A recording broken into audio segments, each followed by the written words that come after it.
পিলখানা ট্র্যাজেডির ১৬তম বছরে প্রথমবারের মতো পালন করা হচ্ছে জাতীয় শহীদ সেনা দিবস।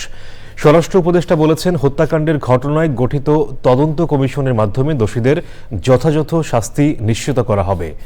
তিনি সতর্ক করে বলেন, দেশের আইনশৃঙ্খলা পরিস্থিতি নিয়ন্ত্রণে কোনো বাহিনীর কারো গাফিলতি পেলে ছাড় দেওয়া হবে না।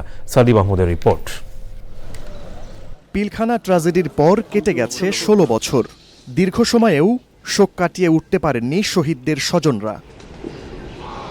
২০০৯ সালের ২৫ এবং ২৬শে ফেব্রুয়ারি সে সময়ের বিডিআর সদর দফতরে বিদ্রোহের নামে হত্যা করা হয় ৫৭ সেনা কর্মকর্তা সহ ৭৪ জনকে।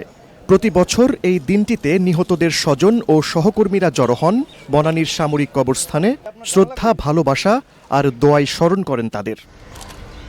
শহীদ সেনা সদস্যদের প্রতি শ্রদ্ধা নিবেদন করেন রাষ্ট্রপতি ও প্রধান উপদেষ্টার পক্ষে তাদের সামরিক সচিব, স্বরাষ্ট্র উপদেষ্টা, ৩ বাহিনীর প্রধান, জননিরাপত্তা বিভাগের সিনিয়র সচিব ও বিজিবির মহাপরিচালক।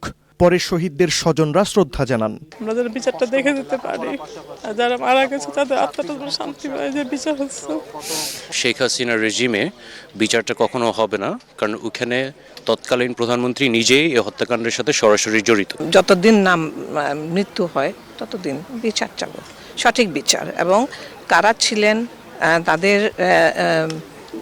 চেহারা উন্মোচিত হোক। যারা ক্রিমিনাল পলাতক আছে তাদেরকে কঠোর শাস্তি দেওয়া।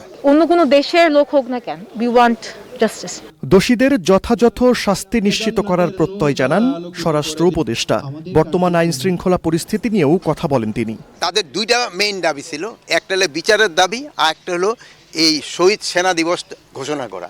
তো আমরা কিন্তু শহীদ সেনা দিবস ঘোষণা করেছি। আরেকটা দাবি ছিল যে বিচার, ওই জন্য কিন্তু আমরা কমিশন করে দিয়েছি। রিপোর্টের বেসিসে আমরা যারা দোষী সাব্যস্ত হবে তাদেরও বিচারে আনতে নেওয়া হবে।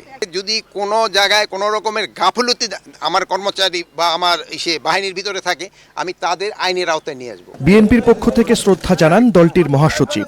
সবচেয়ে দুর্ভাগ্যের বিষয়, তখন যারা রাষ্ট্র ক্ষমতায় ছিলেন, হাসিনার নেতৃত্বে আওয়ামী লীগ, তারা অত্যন্ত পরিকল্পিতভাবে এই ঘটনাটির সঙ্গে যোগ সাজশ করে যথাসময় যথাযথ ব্যবস্থা গ্রহণ না করে তারা এই ঘটনাগুলো ঘটতে দেন।